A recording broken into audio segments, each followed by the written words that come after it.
What's good, y'all? Welcome to my review for The Incredibles 2. After 14 long years, finally, The Incredibles have come back! Sorry, I just had to reference a rock. But, I got to guys, this movie was definitely worth the wait. You guys know, I don't think I mentioned it before, but I love The Incredibles. Like, The Incredibles, the first one, is probably, like, my favorite Pixar movie. You could call me biased because you guys know I'm into fucking superheroes, you know, Marvel, DC, of course, recently My Hero Academia. And, I gotta say, that, you know the end fight scene at the end with Syndrome when they go against that big, I forget what they're called. You know, that giant mech at the end of the movie? It goes excellent with you, Saber. I'll have it up in the iCards, because, like, that video was great. Anyway, but yeah, this movie is amazing. This movie is spectacular. It is sensational. In fact, I wouldn't say it's as good as the first one, for a couple reasons. I'll get to those when I get to those. And of course, this will have no spoilers. So the movie is directed by Brad Bird, who also directed the first movie, and stars Brad Bird himself as Edna, you know, Samuel L. motherfucking Jackson. You guys know how to love Samuel L. motherfucking Jackson. Holly Hunter, Craig Nelson, Sarah Vowlett, and many more. And the plot of The Incredibles 2. So where this movie actually takes like right as the first one ended, like immediately, like, you know, with the Underminer. Which, by the way, how many of y'all remember that video game from like 2005? That was pretty much the closest thing we got to The Incredibles 2. You know, that was like focused on, like, you know, Mr. Incredible and, like, you know, Frozone going against the Underminer. The movie actually kind of I know some little things here from the movie that actually kind of took from the game I'm thinking of. I could just be misremembering because, like I said, it's been years since I played that game. But does anyone remember that game? I'll probably use this footage for this review because, you know, I feel like it's perfect for just use that game because it was like The Incredibles 2 before we actually ended up getting The Incredibles 2 14 years later. But yeah, so let me get into that. So the plot summary is pretty much, you know, after the events of the Underminer. Of course, we know heroes have been illegal. So this corporation comes up and asks, you know, as the, you know, Frozone, Mr. Incredible, and Elastigirl to, like, you know, help them out to actually, you know, bring back heroes. They pick Elastigirl, and so she pretty much just, you know, has to, like, bring everyone's trust back in heroes, and of course, you know, take down, you know, the villain for this movie, which is Screenslaver, and, you know, and also the tangents and all the other shit that goes down in this movie. This pretty much, you know, that they have to do, and then the movie's pretty much the basic gist is pretty much like this movie is all about, you know, getting Hero Society back up after it's been illegal and they've been having to go underground. Now, I gotta say this right now, my main flaw is the villain. Screenslaver is trash. If you would compare to Syndrome from the first one. I love Syndrome. I love his, like, you know, motivation was like, you know, I want to make everyone special, so since to make sure that nobody is special. And of course, he was just great. This guy, he's just basic, and oh my god, the reveal, it's so fucking predictable. It's more predictable than I would say than who was the Arkham Knight.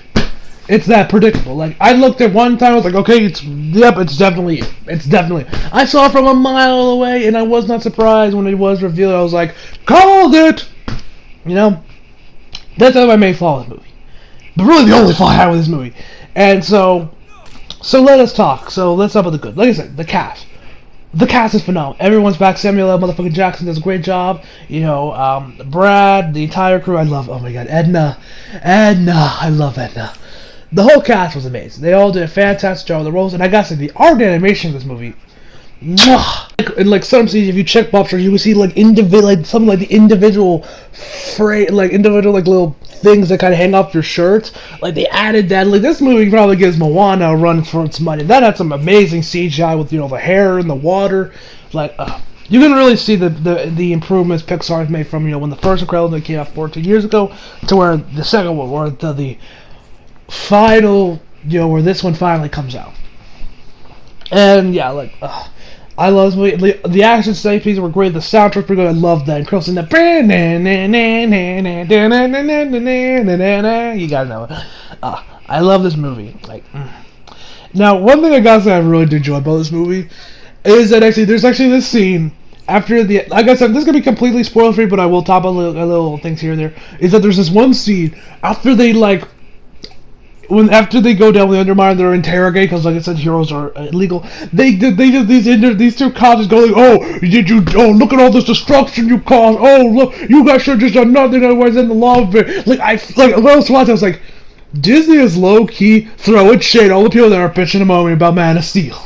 Like, I know they probably weren't going for that because, like I said, that's owned by Warner Brothers and DC and all that shit. But I just couldn't help but think like those two kind of represent all the people that were bitching and moaning about Man of Steel and the destruction of that movie. You know, it's a fucking superhero movie. Of course, shit's gonna blow up. Like, Disney probably wasn't doing that on purpose to make you think, like, have them throwing shit at people that are bitching more about Man of Steel. But I just couldn't help. I was like, I don't know if I didn't know if you planned this, Disney, but I see you. That scene was amazing. And when we actually finally do see the Underminer, it's great. It's great finally seeing the Underminer after 14 years of wondering what the hell is he and what does he do. And I gotta say another thing, guys. Jack, he one OP motherfucker. I mean, goddamn. I mean, Jack could probably kill the entire Marvel universe. If The Incredibles was inside My Hero Academia, Endeavor would get a massive hard-on. Like, you'd probably interrogating the shit out of Mr. and Mrs. Incredible, like, how the hell did you get your kids? Because they're like, now, we saw in the first movie that he had some quirks, some powers, heat vision, going on fire. I think he also turned into the Colossus for a second. And, of course, he had, like, his hulking form, but in this movie, it's like he has, he's like all for one, where he got, like, he's like shitting about there's a few. I don't want to spell the exact some of his other quirks God damn, what is this, My Hero Academia? His other powers he has because they're amazing. Like, I'm gonna give it a surprise for you guys, but let's just say he's OP as hell. Like, this man could probably go toe to toe with One Punch Man. Like, this guy has so many freaking powers. I'm like, how did you two create this? I don't know, but hey, when this kid grows up, he is going to be unstoppable. Like Jack, my man, my dude, oh my god. I still can't go without that, how OP that kid is. He's just a baby, and that man is OP as hell. And I also love to see. Now, one other thing I really did love about this movie is with, when, you got Elastigirl, she's doing her own thing, we got Bob having to take care of the kids, and we watch him slowly descend to madness as he's trying to stay remotely sane, trying to keep up with all these kids, and Jack, who's getting his powers. It's hilarious. And he's like, why would you change math? It's math. And, the stuff with Violet was also pretty funny. And I'm not gonna go into any details about Violet, but and I love that it does, of course, show us things that were implied, that were shown for the first one that we never got a conclusion, Violet's date and all that stuff. That was awesome. That was cool to see. It was nice to finally see that. But one of the other thing I kind of have a little fun, but this is more like a nitpick. I think is that this movie ends the same way the first one does, where it's it's with the crew suiting up, going against bad guys, and I'm like, no, don't do that again. Now you want me to now I want The Incredibles 3. I hope we do. Now, I will give this movie credit. A lot of you are probably wondering, why the fuck did it take this long? We had to sit through 2 car sequels before we got this. And yeah, but I can understand, because the director, Brad Birch, said he only would make a second movie unless he could, it could be just as good as the original. Which I respect that. That shows you that the director does actually give a shit about his movie, and, he wants this to be... See, what I say he answered, I would say... I think I liked the first one a little bit more, but I would say on par...